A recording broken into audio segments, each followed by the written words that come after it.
Assalamualaikum dear students and welcome in class. Today I'm here with lecture 13 of new chapter number 5, that is cell cycle. Today we will discuss about introduction to cell cycle, and I will tell you that how cell cycle continues and why cell cycle is important for the continuation of life. Cell cycle is a procedure through which cell pass on and cell will continue to pass through this cycle and cell prepare itself for the reproduction. As we know that Rudolf Virchow, a biologist, we have read about this biologist on page number 56 of chapter number 4, that he proposed an important biological principle that all cells come from cells. रिडोल्फ विर्साउ ने explain किया कि जितने भी new sales हैं वो pre existing cell से बनते हैं, और ये जो प्रिंसिपल है ये हमें बताता है कंटिन्यूशन ऑफ लाइफ के बारे में, including all aspects of reproduction is based on the reproduction of cell. जितने भी लाइफ है वो सारी रिप्रोडक्शन ऑफ सेल पे डिपेंड करती है. So let's start cell cycle. Cell cycle consist of 2 phases, mitotic phase and interphase. Mitotic phase की अगर हम बात करें, mitotic phase is a short time period phase and interphase is a long time period phase. Actually interphase एक synthesis phase होती है जिसमें cell अपने आप को प्रिपेयर करता है और अपने अंदर मौजूद तमाम एसेंशियल चीज़ें प्रिपेयर करता है और देन अपने आप को इटसेल्फ रेडी करता है माइटोटिक फेज़ के अंदर एंटर होने के लिए. सो अगर हम सबसे पहले इंटरफेज़ की बात करें, interphase consist 3 stages, G1, S means synthesis and G2. Interface को एक्सप्लेन करने लगी हूँ. Interface is the time when cell metabolic activity is very high. इसमें मेटाबॉलिक एक्टिविटी काफ़ी हाई होती है और ये लॉन्ग पीरियड के लिए होती है. As it perform its various function, it is divided into 3 phases, G1, S and G2. Okay जी. G1, अगर हम G1 फेज़ की बात करें, G1 आफ्टर सेल प्रोडक्शन या cell started cell cycle in G1. सबसे पहले सेल G1 में आएगा, अपना सेल साइकिल स्टार्ट करेगा और ड्यूरिंग दिस फेज सेल में प्रोटीन की सप्लाई इंक्रीज़ हो जाएगी. Increase the number of organelles like mitochondria, ribosomes, Golgi apparatus, ये सब जो है ऑर्गेनल सेल के अंदर इंक्रीज़ हो जाएंगे और सेल का साइज़ भी इंक्रीज़ होगा, सेल ग्रो करना शुरू कर देगा. This phase is also marked by the synthesis of various enzyme. और G1 में बहुत सारे ऐसे इंजाइम्स भी तैयार हो जाते हैं, ऐसे इंजाइम्स भी प्रिपेयर होते हैं जिनकी आगे रिक्वायरमेंट होती है नेक्स्ट फेज़ में. अब सेल जो है वो एस फेज़ में एंटर होगा.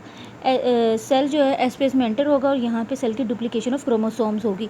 सेल अपने अंदर जो क्रोमोसोम्स हैं उनको डबल करेंगे, अपने ही तरह के नए क्रोमोसोम्स प्रोड्यूस करेगा. S phase, in this phase cell duplicate its chromosomes, cell अपनी तरह की क्रोमोसोम्स प्रोड्यूस करेगा. As a result each chromosome consist of 2 sister chromatids. Let's suppose this is the parent chromosome or original chromosome. This chromosome during S phase will replicate और duplicate new chromosomes. इस तरह का नया chromosome produce करेगा. अब जी ये chromosome है, this chromosome is identical to this chromosome and these are known as sister chromatids. ये जो दोनों हैं इनको सिस्टर क्रोमाटिड्स बोलते हैं. और ये जो सेल ये क्रोमोसोम्स हैं ये बिल्कुल आइडेंटिकल हैं, सेम है, जीन और एलील सेम है इनके अंदर. सो अगर हम G2 की अब बात करें, G2 is the phase where cell prepare protein that are essential for mitosis mainly for the production of spindle fiber. G2 के अंदर ऐसी प्रोटीन्स तैयार हो जाती हैं जो कि माइटोसिस के लिए बहुत इंपॉर्टेंट हैं और ख़ास तौर पे वो प्रोटीन तैयार होती हैं जो स्पिंडल फाइबर को बनाने में हेल्प करती हैं. G2 के बाद cell enter division phase. Cell जो है इस स्टेज में से गुजरने के बाद, इंटरफेस कंप्लीट करने के बाद सेल माइटोटिक फेज़ में आएगा. माइटोटिक फेज़ में सेल अपने आप को डिवाइड करेगा 2 डॉटर सेल्स में. अब एक बात करते हैं, एक एडिशनल फेज़ होती है जिसे GO या G0 फेज़ भी कहा जाता है. This is known as resting phase और नॉन डिवाइडिंग फेज़. सेल जो है हमारी बॉडी के cell some time permanently time period के लिए G0 फेज़ में चले जाते हैं या टेम्परली या सेमी परमानेंटली G0 या GO फेज़ में चले जाते हैं, और कभी कभार सेल G0 फेज़ में जाते ही नहीं हैं. सो अगर हम यहाँ पे देखें मल्टी सेलुलर ऑर्गेनिजम्स की अगर बात करें, some cells remain in G0 phase for indefinite time period, हमेशा के लिए यहाँ परमानेंट चले जाते हैं. जैसे कि हमारे न्यूरॉन्स हैं वो G0 फेज़ में परमानेंटली चले जाते हैं. Some other cells enter G0 phase semi permanently, like हमारे लीवर और किडनी के जो सेल हैं वो परमानेंटली या टेम्पोरली G0 फेज़ में एंटर हो जाते हैं. Many cells do not enter, जैसे कि हमारे एपिथेलियल सेल्स हैं, ये सेल जो ये कंटिन्यूसली डिवाइड होते रहते हैं तो ये G0 फेज़ में एंटर ही नहीं होते.